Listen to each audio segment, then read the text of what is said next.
وسلم على رسوله الكريم. أما بعد فأعوذ بالله من الشيطان الرجيم. بسم الله الرحمن الرحيم. والله تبارك وتعالى في كلامه المجيد والفرقان الحميد. وأن ليس للإنسان إلا ما سعى. صدق الله العلي العظيم. فبلغنا رسوله النبي الكريم ونحن على ذلك من الشاهدين والشاكرين والحمد لله رب العالمين. اللهم صل على سيدنا مولانا محمد وبارك وسلم عليه. صلاة وسلام عليك يا سيدي يا رسول الله وعلى آلك وأصحابك يا حبيبي.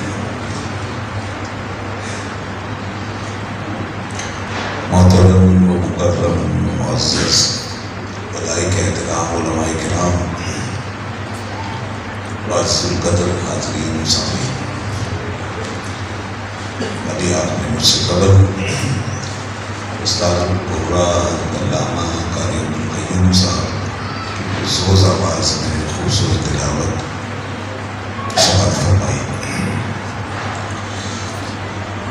اور جیسا کہ آپ کے علم میں ہے کہ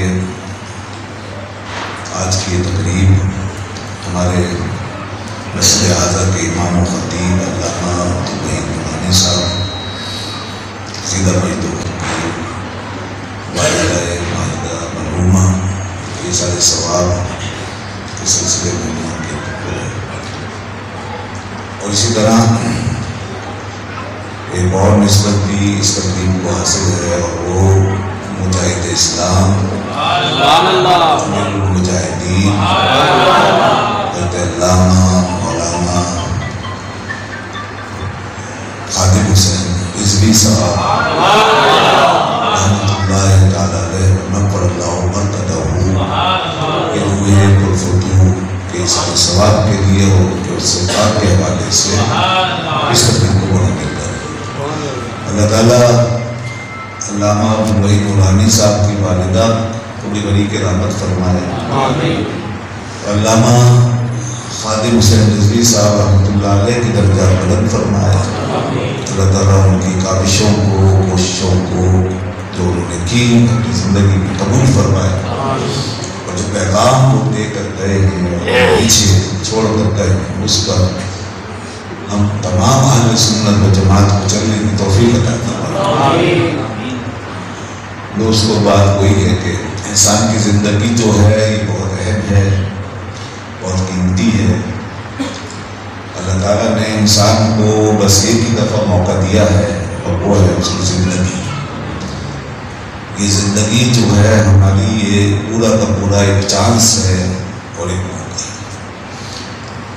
انسان اس وقت غافل ہوتا ہے جب اپنے اس چانس کے اندر چانس ڈھونڈتا ہے، بس یہیں سے غفلت شروع ہو جاتا ہے۔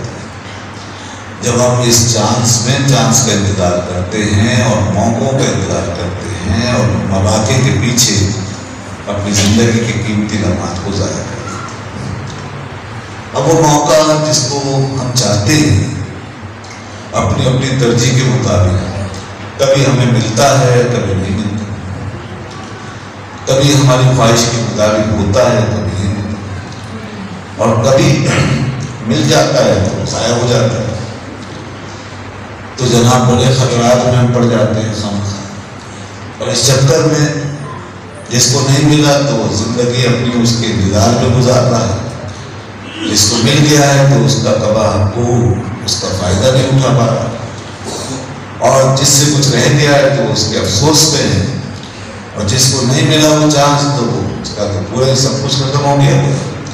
اس طرح ہم نے اس زندگی کو نہ جانے کیا سے کیا بنا رکھا ہے، حالانکہ اللہ تبارک و تعالیٰ نے جو کچھ فرمایا اور اس کے حبیب صلی اللہ علیہ وسلم نے جو تعلیم ہمیں دی ہے، اور دین اسلام کا جو پیغام ہے وہ یہ ہے کہ یہ جو زندگی تمہیں مل جاتی ہے، یہ تمہاری زندگی جب تک تمہارے پاس ہے، موت آنے سے پہلے پہلے اگر تمہیں ہوش و آواز کی حالت میں ایک لمحہ بھی مل گیا ہے تو یہ بھی غنیمت ہے، ایک دن مل گیا ہے یہ بھی غنیمت ہے، ایک ہفتہ مہینہ سال مل گیا یہ بھی غنیمت ہے، اور کسی کو 50 60 70 80 سال مل گئے یہ بھی غنیمت ہے۔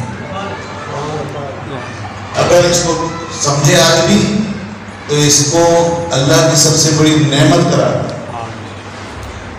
اور یہ جو ہم موقع غنیمت کی تلاش میں ہیں، اس کا ہر موقع بہت غنیمت ہو جائے، ہر لمحہ موقع بن جائے، اور وہ موقع غنیمت ہو جائے۔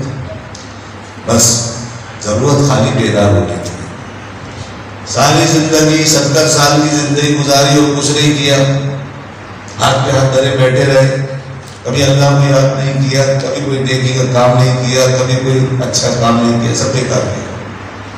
پہلے امتیں 70 سال میں کیا 1000 سال جیتی تھی، صدیوں تک جیتے تھے لوگ، لمبی لمبی عمریں پاتے تھے۔ ان کا بھی یاد ہے، اس میں جو اچھے تھے وہ اچھے تھے، جو برے تھے برے تھے، جو کامیاب ہو جاتے تھے چاہے جتنی بھی زندگی تھی، اور جو ناکام ہوتے تھے اپنی ہی کوتاہیوں سے، تو وہ 1000 سال بھی کچھ نہیں کر پاتے تھے۔ تو اس لیے ہمیں زندگی کی حقیقت کو سمجھنا چاہیے۔ اللہ نے فرمایا وَلَيْسَ لِلْإِنسَانِ إِلَّا مَا سَعَىٰ، دیکھو تمہارا کام صرف کوشش کرنا ہے، اور جتنا تمہارے پاس وقت ہے، جتنی انرجی ہے، جتنی توانائی ہے، جتنے اسباب ہیں، اس کے مطابق کرنا ہے۔ تم اپنا کام کر لو، اس کے بعد کائنات کا نظام تو میں نے چلانا، وہ فرماتا ہے کائنات کا نظام تو میں نے چلانا، دنیا کا نظام تو میں چلاتا ہوں، تم کس موقع کے انتظار میں؟ تمہارے پاس جو کچھ ہے لمحے موجود، یہی تمہارا سب کچھ ہے، اور جو وسائل تمہیں مہیا ہیں بس یہی سب کچھ ہے۔ تو کسی کے پاس تھوڑا ہے یا زیادہ، اگر اللہ کی مدد ہے تو تھوڑا بھی بہت زیادہ ہو جائے گا۔ ایک لمحہ جو ہے وہ صدیوں پر پھیل جائے گا، اور اگر اللہ کی مدد نہیں ہے اور آپ کی نیت صحیح نہیں ہے اور آپ غفلت میں، تو پھر آپ کے اگر ہزاروں سال بھی یہاں گزر جائیں کچھ بھی نہیں، ایسے پڑے رہیں گے، بیکار پڑے رہیں گے، اور آپ زمین پر بوجھ بنے رہیں گے۔ دیکھیں علامہ خادم صاحب رحمۃ اللہ علیہ، ان کا معاملہ یہ ہے، 4 سال ان کو ملے جس میں انہوں نے تحریک چلائی، 4 سال کی محنت ہے، صرف 4 سال کی۔ یہاں لوگ 40 سال انتظار میں بیٹھے رہتے، اور چاہتے ہیں اور ٹائم ہوتا، اور یہ ہوتا، اور وہ ہوتا، اس چکر میں لوگ بیٹھے ہاتھ پہ ہاتھ رکھتے کچھ نہیں کر پاتے۔ اور دیکھو کرنے والے نے جب شروع کر دیا اپنا کام، اور وہ کھڑا ہو گیا میدان میں آ کر، تو 4 سال میں اس نے 400 سال کا کام کر دیا۔ 4 سال میں 400 سال کا، 4 صدیوں کا کام کر دیا۔ اب دیکھتے جاؤ کہاں تک یہ پیغام پہنچتا ہے، اور دنیا کے 4 کونوں کا کام کر دیا۔ صرف 4 سال میں دنیا کے 4 کونوں کا کام کر دیا، اور ان کی آواز مشرق سے لے کر مغرب تک ہر جگہ پھیل گئی۔ دنیا کے 4 کونوں میں آج ان کی بات کرنے والے پیدا ہو گئے، اور ان کی سزائے بازگشت جو ہے وہ 4 کونوں سے سنائی دے رہی ہے۔ تو یہ ہے وہ چیز، بات یہ ہے انسان جب کوشش کرتا ہے اللہ کی مدد اور اس کے بھروسے، نیت اس کی صحیح ہے، وقت چاہے جتنا بھی، وسائل چاہے جتنا، اگر اس نے اس موقع کے مطابق، اپنے وسائل کے مطابق جو کوئی دستیاب تھا اس کا حق ادا کرتے ہوئے، صحیح نیت کے ساتھ اللہ پہ بھروسہ کرتے، کوئی بھی کوشش شروع کر دی اور بنیاد ڈال دی، تو سمجھ لیں اس کی فریکوینسی خود بخود قدرت کے پروگرام کے ساتھ جڑ جائے گی، قدرت کے منصوبے کے ساتھ جڑ جائے گی۔ اور بیج جو ہے نا، فصلیں، وہ تو موسموں کے مطابق ہی بارہ وہ ہوتی ہیں، اس کے لیے تو اللہ نے ٹائم فریم سیٹ کیا ہے، مگر انسان کی کوشش کا بیج پورا سال اور ہر لمحہ وہ کاشت ہو جاتا ہے۔ انسان کی لگائی فصل کے لیے کوئی موسم نہیں، انسان کی نیت و ارادے کے لیے کوئی موسم نہیں۔ اسی زندگی میں انہی وسائل کے ساتھ، اسی ماحول میں جب بھی آدمی کوئی بھی کوشش کرتا ہے، اللہ فرماتا ہے وَلَيْسَ لِلْإِنسَانِ إِلَّا مَا سَعَىٰ، اس کو ملتا ضرور ہے، جتنی کوشش کی ہے وہ ضرور دے گا. انسان کے لیے رکھا ہے کہ اس کی کوشش کے مطابق ضرور ملے، جو کر دیا اس کا اجر ہے. اور اللہ تعالیٰ محسنین کے اجر کو، اچھے کام کرنے والوں کے اجر کو ضائع نہیں فرماتا، اس میں وعدہ فرماتا. تو اس لیے یاد رکھنا، اپنے معاملے کو آپ دوسری مخلوقات کے ساتھ اس پر قیاس نہ کریں. اس انسان پہ اللہ نے بڑا قدر ہے. وہ فرماتا ہے الذی خلق الموت والحیات لیبلوکم ایکم احسن عملا. اس نے موت و حیات کو پیدا کیا ہے تاکہ وہ دیکھتا رہے، تاکہ وہ آزمائے، تاکہ وہ دیکھے کہ کون اچھے کام کرتا ہے. ایکم احسن عملا، کس کا کام کیا ہے، کون اچھا کام کرتا ہے، کون برا کام کر رہا ہے. یہ بات آزمائے. ہر وقت امتحان چل رہا ہے، ہر وقت امتحان چل رہا ہے، اور اس امتحان کا ٹائم مخصوص ہے. موت و حیات کا فلسفہ صرف اور صرف امتحان ہے. اگر امتحان مقصود نہ ہوتا، اگر امتحان مقصود نہ ہوتا تو پھر آپ تو مجھے وہ گلے نہ کرتا. اور اگر امتحان مقصود نہ ہوتا تو ہمیں پیدا کرنے کے بعد چھوڑ دیتا اور ہمیشہ یہاں جینے دیتا. لیکن پیدا بھی کیا اور پھر اس کے بعد موت بھی رکھی، زندہ بھی کیا ہے پھر مارے گا. دونوں چیزیں ہیں. جو بھی زندہ ہے ہم میں سے اس کے ساتھ موت لگی ہوئی ہے. ورنہ کل نفس ذائقۃ الموت، ہر نفس نے موت کا مزہ چکھنا ہے. وہ فرماتا ہے تم جہاں کہیں بھی ہو، ولو کنتم فی برج مشیدہ، اگرچہ تم مضبوط قلعوں میں بند ہو جاؤ، برجوں میں بند ہو جاؤ، موت میں پہنچ یدرککم الموت، موت میں پہنچ جائے. تو یہ اس نے جو رکھا ہے حساب زندگی کا اور اس کے بعد موت کا. تو اس لیے فرمایا لیبلوکم، تاکہ وہ آزمائے، امتحان کرے تمہارا. تو ہر شخص امتحان گاہ میں ہے اور ہر شخص کا امتحان ہو رہا ہے. اور ممتحن وہ ایسا ہے کہ ہماری دنیا کا جو ممتحن ہے وہ تو غافل ہو سکتا ہے. ہمارا دنیا میں امتحان لینے والے ہمارے ٹیچر، اساتذہ، کوئی بھی، وہ تو غافل ہو سکتے ہیں، مگر اللہ کی شان یہ ہے کہ وہ غافل نہیں ہے. وہ ہماری خلوت بھی جانتا ہے، جلوت بھی جانتا ہے، ہمارے ظاہر کو بھی دیکھتا ہے، ہمارے باطن کو بھی دیکھ رہا ہے. اللہ غافل عما تعملون، جو کچھ بھی تم کر رہے ہو اس سے غافل نہیں. اس لیے یہ امتحان سب سے اہم ہے. اور یہاں کا ایک ایک لمحہ ہمارے لیے یہ موقع ہی موقع ہے، چانس ہی چانس ہے.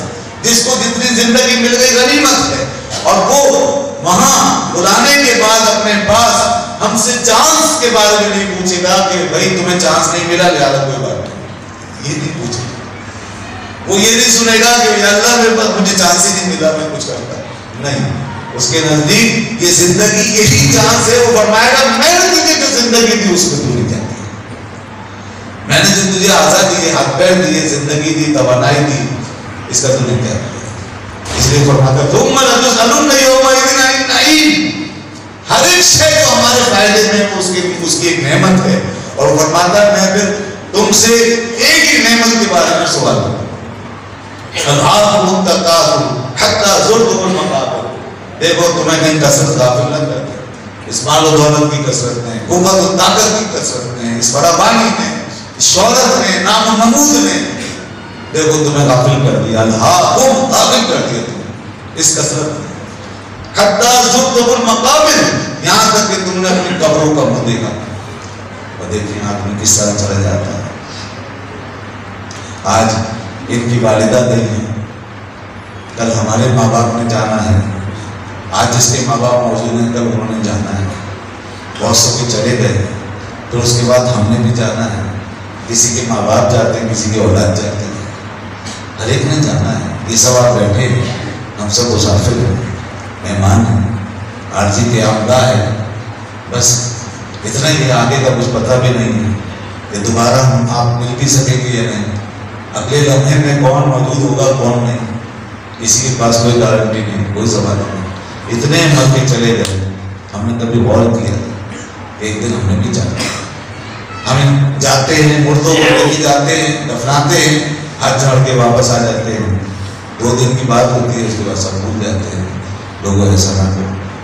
اللہ تعالیٰ بار بار یاد دلاتا ہے.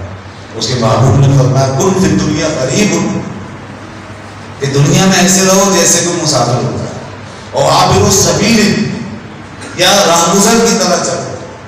یعنی اپنے احساسات ٹھیک ہے، ظاہری طور پہ انسان چاہے جتنا مضبوط ہو، کوشش کرتا ہے، بھگدوڑ کرتا ہے، گھر بار بناتا ہے، اپنے بچوں کو رکھتا ہے، کاروبار کرتا ہے، سب کچھ کرتا ہے، کر سکتے ہیں، مگر جو چیز ہمیں دی گئی ہے، جو سمجھائی گئی ہے بات، دنیا کے عذاب سے بچنے کی جو ترکیب ہمیں دین نے بتائی ہے، اور نعمتوں کے بوجھ سے، کیونکہ ان نعمتوں کا، دنیا کی ہر نعمت اور لذت کا ایک بوجھ ہے، اس سے کیسے بچو؟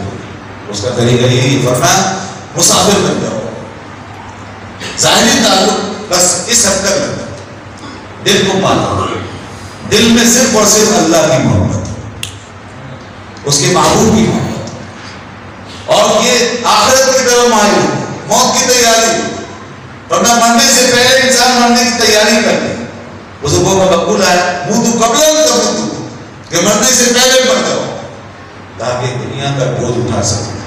دنیا اتنی بوجھل ہے، اتنی بوجھل ہے، اتنی بوجھل ہے کہ ہم اس کا بوجھ اٹھا نہیں سکتے۔ ایک ایک نعمت ہمارے لیے، وہ پہلے نعمت ہے پھر زحمت ہے، ہر نعمت کی زحمت ہے، لیکن اس کے لیے نعمت ہی نعمت ہے جس نے اپنی آخرت کو یاد رکھا، جس نے اس دنیا کو فانی سمجھا، جس نے اپنا حساب کتاب سامنے رکھا، اس کے لیے نعمت ہی نہیں، اس کے لیے سب لائٹ ہلکا ہے، کچھ بھی نہیں، کوئی تکلیف نہیں، کوئی پریشانی نہیں، یہاں کی زحمت بھی نعمت ہے، جس نے اللہ کو یاد کیا، جس نے سب کچھ اس کی طرف سے جانا، جس نے یہ سمجھا کہ میرا مالک، میرا خالق وہی ہے، اسی کی طرف سے سب کچھ ہے، کل من عند ربنا، سب کچھ ہمارے رب کی طرف سے ہوتا ہے، کوئی آزماتا ہے، امتحان لیتا ہے، جب موت جیسی مصیبت اس نے پیدا فرمائی تو باقی ساری چیزیں بھی اسی کے قابو میں ہیں، سب کچھ اسی کے، بیماریاں، راحتیں، صحتیں، اور انسان کے لیے بڑھاپا، جوانی، غربت، دولت، تاریکی، روشنی، بستی، بلندی، ناکامی، کامیابی، سب کچھ اس کی طرف سے ہے، اور ہمارا تعلق اس سے ہے، تو پھر خیر، پھر کیا زحمت، کیا پریشانی؟ اسی شاعر نے کیا خوب کہا کہ حوصلہ ہارے نہ انسان پریشانی میں، حوصلہ ہارے نہ انسان پریشانی میں، کیونکہ ہر بنا کام بگڑ جاتا ہے نادانی، کیونکہ ہر بنا کام بگڑ جاتا ہے نادانی میں، اور ڈوب سکتی نہیں کبھی موجوں کی روانی، جن کی کشتی ہے محمد کی نگہبانی۔ تو یہ تو دیکھو آپ کا پشتی بان، یہ تو دیکھو کہ اللہ نے ہمیں حوالے کس کی کیا ہے، کون سی ذات ہے جو ہمارے درمیان سے گزر گئی اور پھر ہمارے درمیان ہے، اللہ کا محبوب جو رحمت عالم بن کر آیا ہے۔ سوچو تو صحیح، پھر کیا ہے، انسان کو لو لگانے کی دیر ہے بس، باقی تو سارے معاملات سمجھ میں آنے والے ہیں۔ ہم ساری زندگی گزار دیتے ہیں، فلاں لیڈر آئے گا تو ہمارے دن اچھے ہو گئے، اب فلاں پارٹی آئے گی تو دن اچھے، ہمارے باپ دادے چلے گئے بیچارے، کوئی مسلم لیگ کے انتظار میں مر گیا، کوئی پیپلز پارٹی کی کامیابی کے انتظار میں مر گیا، کوئی فلاں پارٹی، اور نام لینے جتنے بھی ہیں ایک دو خاص رہی، کوئی کسی کے انتظار میں، کوئی کسی کے انتظار میں، پھر اس کے بعد یہ آنے جانے لگے رہی، اور یہ بیچارے اسی آسرے میں چلتے رہے، اور سہارے کی تلاش میں آگے بڑھتے رہے، سہارا ڈھونڈتے رہے، سہارے کو طلب کرتے رہے، مگر کیا ہوا؟ اے بسا آرزو کے خاک شدہ، انسان نے وہ کچھ نہیں پایا جو وہ چاہتا تھا۔ اور اگر بالفرض یورپ امریکہ کی طرح آپ کو کوئی نظام دے بھی دے، اور آپ کو کوئی دھارس ہے کہ بتا دے، اور آپ کی تمنا خواہش کے مطابق آپ کو ترقی دلا بھی دے، اور یہاں ویسی فراوانی ہو بھی جائے، تو بھی یاد رکھنا کہ وہ بھی 4 دن کی بات ہوگی، پھر اس کے بعد کیا ہوگا؟ تو اس لیے دنیا کا کوئی سہارا حقیقی نہیں، ہم انہیں چھوٹے چھوٹے، اور بلکہ ہمارا حال خاص طور پہ یہ کہ ہم جھوٹے سہاروں کے سہارے زندگی گزار دیتے ہیں، اور جھوٹے آسروں پر ہم اپنی ساری توانائیاں خرچ کر دیتے ہیں، اور اسی طرح زندگی گزار کے چلے جاتے ہیں، مگر ہم اتنی بات نہیں سوچتے کہ اللہ نے جو ہمیں سب سے بڑا سہارا دے رکھا ہے، جو ہمارے اندر تک سکون کا ذمہ دار ہے، ہماری ساری تاریکیاں دور کر سکتا ہے، ہمیں اعتماد دلا سکتا ہے، وہ سہارا ہم چھوڑ کے بیٹھے ہیں، اس کی طرف توجہ نہیں، اور وہ سہارا ہے اللہ کی کتاب جو ہمارے درمیان موجود ہے۔ یہ کتاب کس لیے آئی ہے؟ اللہ فرماتا ہے وَاعْتَصِمُوا بِحَبْلِ اللَّهِ جَمِيعًا، اس کی رسی کو مضبوطی سے تھام لو، اللہ کی رسی کو اس کو تھام لو ایک دفعہ، اس کو پڑھو تو صحیح، اس پہ اعتماد تو کرو، اس کی بات سنو تو صحیح، پھر دیکھو تم ایک طرف اپنی کوشش کر رہے ہو، وہ کوشش ایک طرف، اور تمہارے ساتھ تمہارا کتاب کے ساتھ چلنا یہ ایک طرف، یا ایک قدم بھی اٹھاؤ گے ہزاروں میل کا فاصلہ خود طے ہو جائے گا، اور ادھر بھاگتے رہو کبھی اس کے پیچھے کبھی اس کے پیچھے، مگر منزل مقصود نہیں ملے گی۔ میں نے کہا نا کہ یورپ امریکہ جیسی کامیابی مل جائے تو ان پہ لاکھ بھٹکنا ہے، اس لیے کہ ان کا حال بھی یہ ہے کہ ڈھونڈنے والا ستاروں کی گزرگاہوں کا اپنے افکار کی دنیا میں سفر کر نہ سکا، جس نے سورج کی شعاؤں کو گرفتار کیا زندگی کی شب تاریخ سہر کر نہ سکا، اور اپنی حکمت کے خم و پیچ میں الجھا ایسا آج تک فیصلہ نفع و ضرر کر نہ سکا۔ دوستو انسان دنیا کو بناتا سنوارتا ہے، ٹھیک ہے، ایک حد تک اپنی جگہ درست ہے، اور ہمیں اس بات کی اجازت ہے بلکہ حکم ہے کہ اپنی دنیا سے خرابیاں دور کرو، مگر یاد رکھو انسان کے لیے حقیقی ڈھارس اور اصل سکون اللہ کی یاد میں، فکر آخرت۔ کیا امیر کیا غریب، ہم نے تو دیکھا ہے کہ کیسے کیسے امیر، کیسے کیسے بادشاہ، کیسے کیسے سلاطین، کیسے کیسے حکمران کس طرح دنیا سے مر کے جاتے ہیں، اور دیکھو وہ غریب جو ساری زندگی بیچارہ مر مر کے جیتا رہا کتنے سکون سے دنیا سے گیا، وہ جو ہر لمحے مرتا تھا اس دنیا کے اندر، جب موت آئی تو دیکھو کیسے دلہن بن کے اس کا استقبال کرتے ہوئے اتنے سکون سے جاتا ہے، اللہ کا نام لیتا ہوا جاتا ہے، اور اللہ تعالیٰ کتنی اس شان سے اسے بلاتا ہے۔ اور ہم دیکھتے نہیں کہ یہاں کیسے کیسے مسکین و بے بس لوگ بظاہر غریب مخلوق الحال مگر اللہ کی رسی اٹھانے ہوئے، نمازوں سے دل لگانے والے، مسجدوں میں آنے والے، دیکھو وہ یاد رہ جاتے ہیں، اور بڑے بڑے حکمران اور بادشاہ و سلاطین مٹ جاتے ہیں، ان کا کوئی نام لینے والا یہ کیا ہے؟ کیا ہم دلدار قدرت کی موت سے نہیں دیکھتے؟ یہ وہ دکھاتا ہے اسی زندگی میں اور اسی موت میں جو سب کو آنی ہے، اسی میں فرق بتاتا ہے۔ دیکھو ایک وہ زندگی اور موت ہے، اور ایک یہ زندگی اور موت ہے۔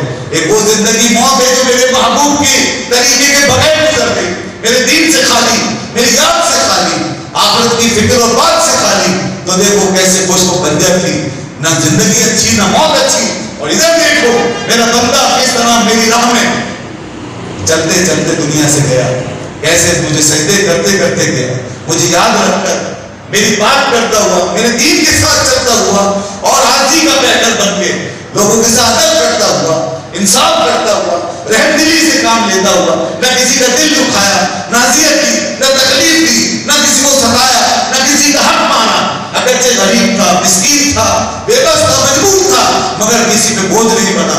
تو دیکھو آج اس کی شان یہ جو جا رہا ہے تو ساری دنیا رو رہی ہے، سب اسے یاد کر رہے ہیں، لیکن ظالموں کا موت، زندگی اور موت کا معاملہ دیکھو، یہ سب کیسے جب وہ جاتے ہیں تو کس طرح لوگوں کے دلوں کو سکون ملتا ہے کہ خدا کا شکر ہے جان چھوٹی۔ اللہ فرماتا ہے فما فقد علیہم السماء والارض وما كانوا منظرین، یہ ظالم لوگ جب مرتے ہیں تو نہ زمین ہوتی ہے نہ آسمان ہوتا ہے، لیکن میرا نیک بندہ جب دنیا سے جاتا ہے تو اس کا مطلب یہ ہوا کہ زمین بھی ہوتی ہے آسمان بھی ہوتا ہے۔ حدیث میں آتا ہے جس جگہ سے گزرتے ہو نا نماز کے لیے جب آتے ہو، لوگوں یہ جگہ ساری، یہ راستے، یہ گلیاں، یہ آپ کے لیے گواہ ہے، یہ گواہ ہوتا ہے، یہ پتھر، یہ زمین، یہ مٹی، یہ پہاڑیاں، یہ راستے، یہ تمام دیواریں، در و دیوار یہ گواہی دیتے ہیں کہ اللہ تیرا بندہ یہاں سے گیا ہے، یہاں سے جاتا تھا۔ قیامت کے دن یہ گواہیاں پیش ہوگی۔ حدیث میں آتا ہے جب بندہ مر جاتا ہے اور ان راستوں سے جب اس کا گزرنا بند ہو جاتا ہے تو یہ سارے راستے، یہ شجر حجر اور یہ زمین کے ٹکڑے جہاں جہاں سے اس کے مبارک قدم گزرے یہ سب ہوتے ہیں کہ اللہ تیرا بندہ کہاں گیا، تو یہاں سے ذکر کرتا ہوا جاتا تھا، تیری نماز کے لیے جاتا تھا، ہوتے ہیں۔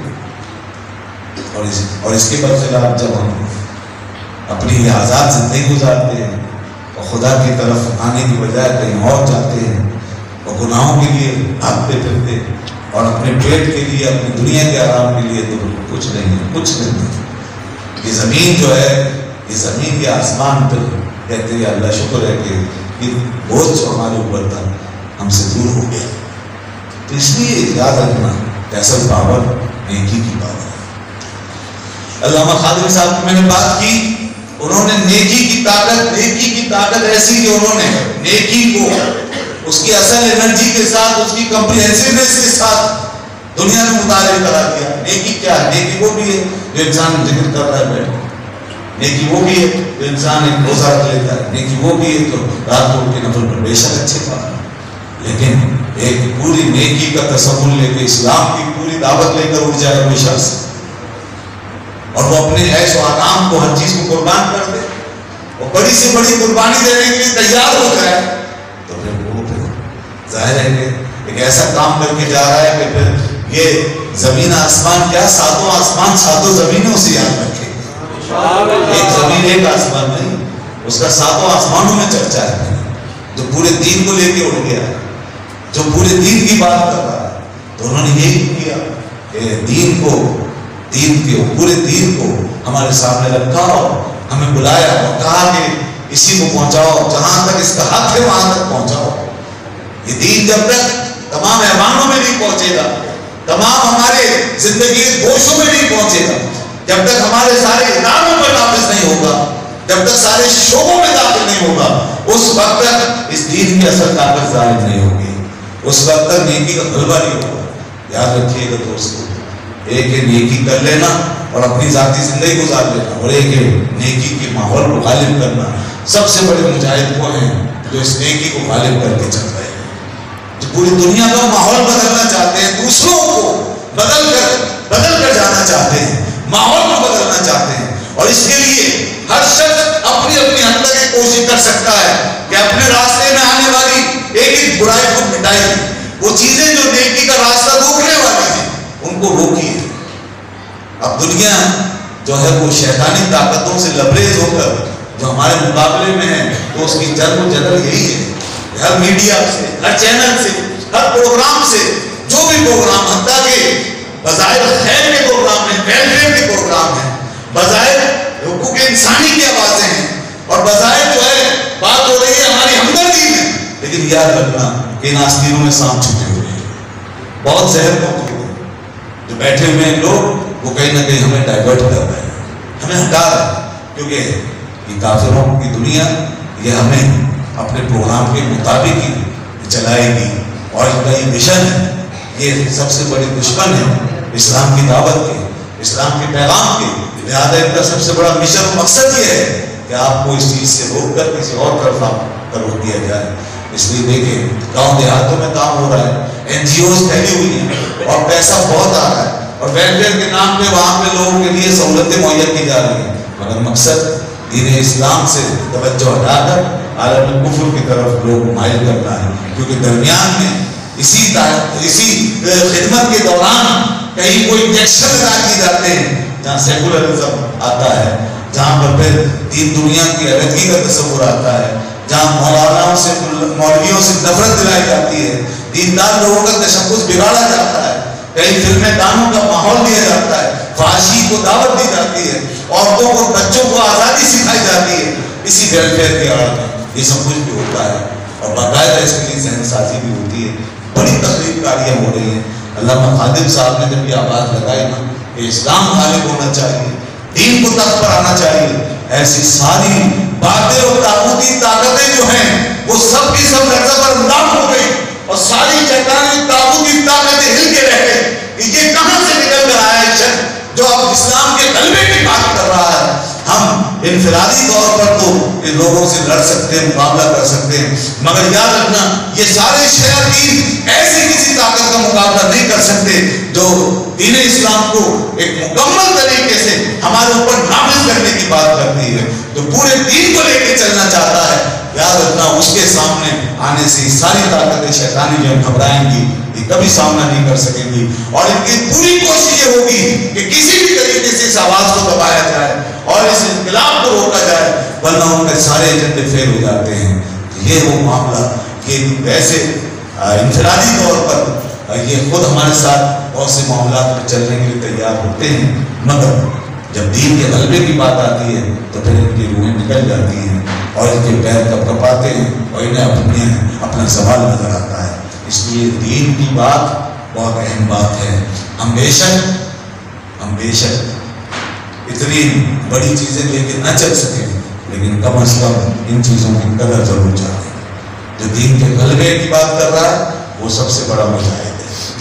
علامہ شاہ محمد نورانی صاحب رحمۃ اللہ علیہ نے بھی یہ کیا تھا، نظام مصطفیٰ کی بات کی تھی، یہ بہت بڑی بات ہے۔ خالد صاحب نے بھی یہ بات کی۔ ہماری صفوں میں ایسی آوازیں کبھی کبھی اٹھتی ہیں، اتنی بڑی عالمگیریت اور اجتماعیت کی کیفیت یہ پیدا کرنے کی ضرورت ہے۔ ہمارا سب سے بڑا ایشو یہ ہے، اب جو بیٹھ گئے ہیں چھوٹے چھوٹے حجروں میں اور بیٹھ گئے ہیں چھوٹی چھوٹی خانقاہوں میں اور اپنے چھوٹے چھوٹے شعبے لے کے وہ چل رہے ہیں، تو ٹھیک ہے، وہ اپنا کام اور اخلاص سے کر رہے ہیں، کوئی اعتراض کی بات نہیں، مگر لوگوں کے ذہنوں کو ان چھوٹے چھوٹے خانوں میں بند مت کرو۔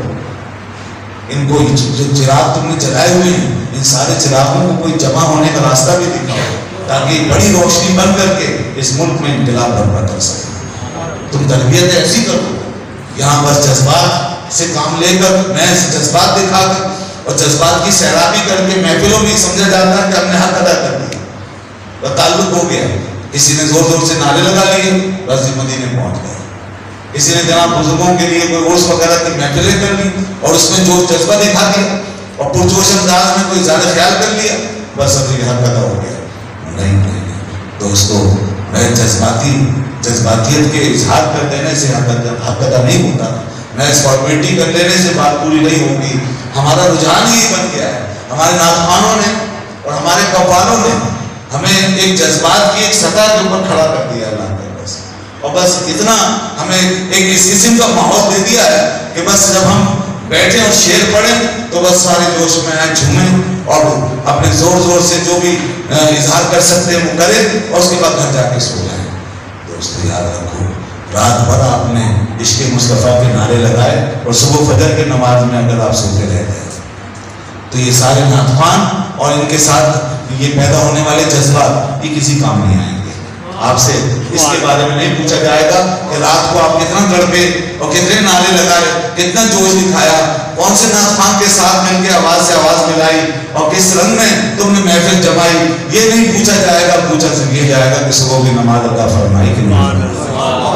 اس لیے ان ساری چیزوں کو اصل چیز سے جوڑو، ان ساری باتوں کو وہاں جوڑو۔ ہم ایسی نعتخوانیوں کے قائل نہیں کہ جو ہمیں نمازوں سے دور کر دیں، ہم ایسے جذبات کے قائل نہیں جو ہمیں ایکٹیویزم سے دور کر دیں، ہمیں ڈس ایکٹیو کر دیں اور ہمیں بس جذباتی تسلیاں فراہم کرنے کی حد تک رکھیں۔ ہمیں ایسے جذبات نہیں چاہیے، ہمیں ایسا جوش و خروش نہیں چاہیے جو ہمیں زندگی کے عملی میدان میں سستی اور کاہلی کا شکار کرے۔ ہمیں ایسی نظریں و نیازیں نہیں چاہیے کہ جن کو کھا کے ہم ہمیشہ کے لیے غافل ہو جائیں۔ ہمیں ایسی تحریریں اور ایسے باز نہیں چاہیے کہ جس کے اندر ہمیں بیٹھے بیٹھے جنت میں داخل کروا دیا جائے اور جنت تقسیم ہوتی رہے اور ہم خوش ہوتے رہے کہ جی ہاں پہنچ گئے ہم جنت میں۔ ہمیں ایسے باز نہیں چاہیے، ہمیں ایسی تقریریں نہیں، ہمیں کھوکھلی بشارتیں نہیں چاہیے، ہمیں ہر چیز کے ساتھ ایک ایکٹیویٹی چاہیے۔ یہ علامہ خادم صاحب کا مشن تھا۔ ہمیں ایکٹیویزم چاہیے، ہمیں کوئی چاہیے، نعت ہو تو نعت، جس کی نعت پڑھ رہے ہو اس کی سنت پر عمل بھی چاہیے، جس کے لیے جوش میں آ رہے ہو اس کے لیے قربانی دینا بھی سیکھو، جس کے لیے نعرے لگا رہے ہو اس کے لیے عمل کے میدان میں اترنا بھی سیکھو۔ ہر چیز کو جوڑ کے دکھاؤ اسی عمل سے۔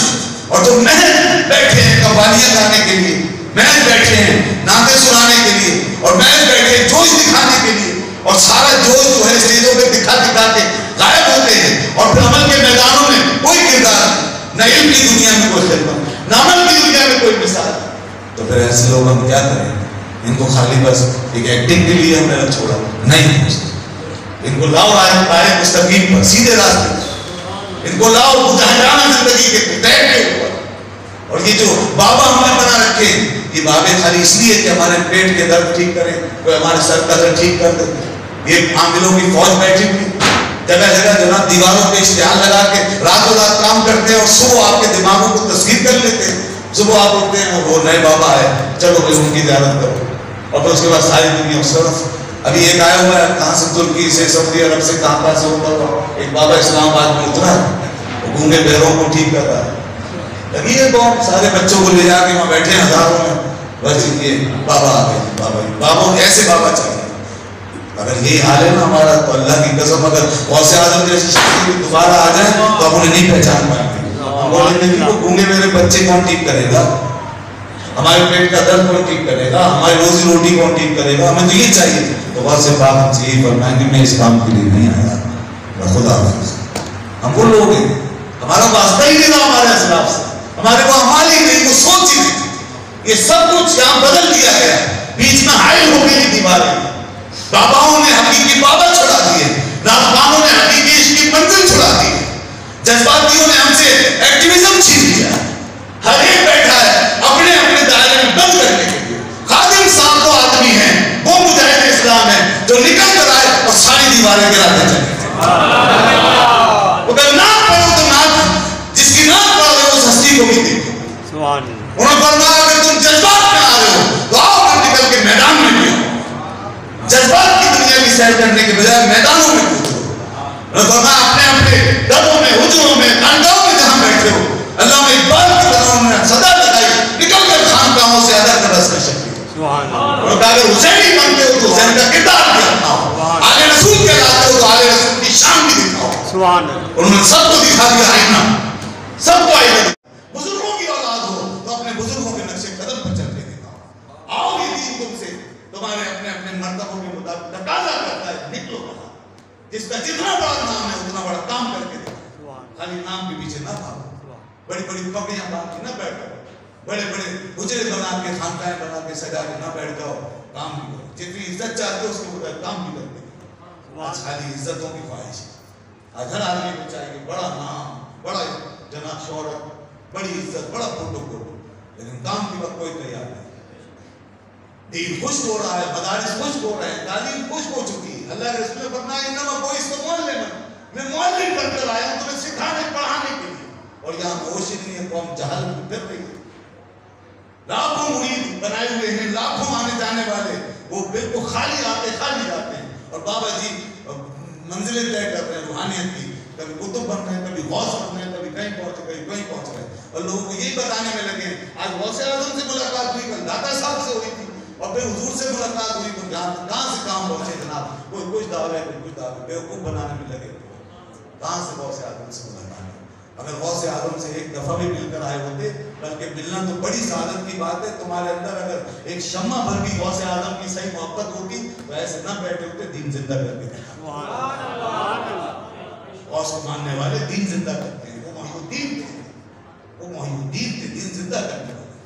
اگر غریب نواز سے ذرا بھی کوئی صحیح چھٹا تعلق ہوتا تو جہاں ہوتے وہاں انقلاب برپا کرتے, تبدیلی لاتے.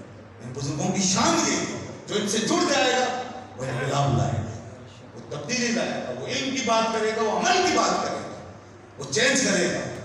علامہ خادم صاحب وہ آدمی ہیں, ہم مان سکتے ہیں, آپ بند کر کے کہہ سکتے ہیں. لوگ تو دیکھیں گے لمبے لمبے بات اور الٹے سیدھے شعبے بازیاں اور بڑے بڑے جناب پروٹوکول, وہ اس پہ جاتے ہیں. ہم کہتے ہیں یہ سب چھوڑو, وہ آدمی تھا جس کا تعلق تھا مدینہ منورہ سے, ان کا مانیں گے تھا. ایسے لوگوں کا تعلق ہے, وہ ہے جس کا تعلق ہے اولیاء اللہ سے, جس کے پاس مشن ہے بس وہی ان کا جانشین ہے, جس کے پاس آواز ہے, نعرہ ہے, مشن ہے, اور جس کے پاس قربانیاں ہیں بس اسی کا تعلق, وہی جانشین, وہی سچا وارث ہے, اسی نے پایا سب کچھ. اور اللہ کی قسم قیامت کے دن دیکھ لینا کہ باتیں کرنے والے کام کھڑے ہوں گے اور کام کرنے والا کام پہنچے گا, وہاں کی بارگاہ میں ہوگا.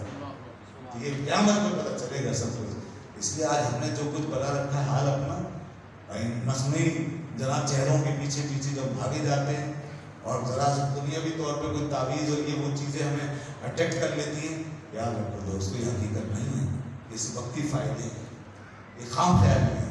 دین جد و جہد کا نام ہے, دین قربانیوں کا نام ہے, بدر و حنین کی تاریخ کا نام دین ہے, کربلا معلّہ کا نام دین ہے, دین لاکھوں کروڑوں اولیاء کرام کی خدمات کا نام ہے, ان کی جافشانیوں کا نام ہے, جنہوں نے مشرق مغرب کے اندر چکر لگا لگا کے ایک کونے سے دوسرے کونے تک سفر پہ سفر کیے ہیں, تب جا کے دین پھیلا ہے. دین اس کا نام ہے, بزرگی اس کا نام ہے. اصل تعلق اللہ رسول کا یہ ہے, مگر ہم سمجھتے ہیں جو بیٹھا ہے آپ پہ ہاتھ رکھ کے بس وہی سب نہیں. تو یہ بہت سے فراڈ ہیں, اور اللہ تعالیٰ رحم فرمائے. اللہ نے فرمایا لیس للانسان الا ما سعی, جو ایسی کوشش کرو گے ویسے تمہیں پھل ملے گا۔ اس لیے کوشش کرو، محنت کرو، انشاءاللہ پھر دیکھو کیا کچھ ہاتھ آتا ہے۔ اپنی مسجد میں یہاں ہے تو یہاں کوشش کریں، باہر ہے، مدرسہ ہے، کوئی اور ادارے ہیں، تحریک ہے، کوئی اچھا کام ہے، سپورٹ کرو، ساتھ دو، ایکٹیو بنو۔ ایسے پیروں فقیروں اور ایسی صحبتوں سے بچو جو تمہیں سلا کے رکھے۔ اس کو اقبال نے کہا تھا مست رکھو ذکر و فکر صبح جائی میں سے، پختہ تر کر دو مزاج خانقاہ میں سے۔ ایسے لوگوں کے پاس نہ جاؤ جو تمہیں سلا دیں اور تمہیں غافل کر دیں اور بشارتیں سناتے رہیں۔ دیکھیں نا، امیروں کبیروں کو دیکھتے ہیں تو بشارتیں سناتے ہیں، قرآنوں کو دیکھتے ہیں تو جنت میں پہنچا دیتے ہیں، غریبوں کو تھوڑا بہت واز کر کے سنا دیتے ہیں، باقی جیسے جس حال میں لوگ ہیں، جتنے فائدے کے لوگ ہیں، ان کو اتنے خوش کر کے آ جاتے ہیں۔ ارے ان کو کب تنبیہ کریں گے۔ حضرت ایک بزرگ تھے ہارون رشید، ان کے پاس گئے، غالباً حضرت ربی، ہاں حضرت فضیل بن نیاز کے پاس ہارون رشید گیا تو انہوں نے ایسا واز کیا اور ایسی باتیں ان کو سمجھائی جن سے وہ پہلے ملا تھا ان سب کو بھول گیا۔ فضیل بن نیاز نے جو کچھ حضرت ہارون رشید کو سمجھایا خلیفہ کو، تو ہارون رشید کے رو رو کے برا حال ہو گیا۔ اور اس کے بعد وہاں سے جب وہ اٹھا ہے تو اپنے کو جانشین سے کہنے لگا کہ آج مجھے پتہ چلا ہے حقیقت کیا ہے، تو دنیا کو حقیقت بتانا، اصل چیز بتانا، خوش نہ کرو، خوش فہمیوں میں نہ ڈالو، اصل چیز کون کتنا پانی میں یہ بتانا پڑے گا، آئینہ دکھانا پڑے گا۔ پوری قوم خوش فہمیوں میں چل رہی ہے، علامہ خادم صاحب نے آئینہ ہی دکھایا ہے اور سب کو بتا دیا کہ دیکھو تمہیں کیا کرنا چاہیے تھا، تم کیا کرو، اور الحمدللہ انہوں نے ٹریک بتا دیا اور باقاعدہ پیٹرن دے دیا اور کہا کہ بھائی اس پہ چلے آؤ۔ وہ تو چلے گئے لیکن اب ان کا راستہ ہمارا انتظار کر رہا ہے، لہٰذا یہ مجاہدانہ زندگی ہم سب کو چاہیے۔ اللہ تعالیٰ ہم سب کو توفیق دے کہ اسی جہاد کے ساتھ ہم آگے بڑھیں اور دین کے نفاذ کے لیے کوشش کریں۔ اللہ تعالیٰ آپ کی میری کوشش قبول فرمائے۔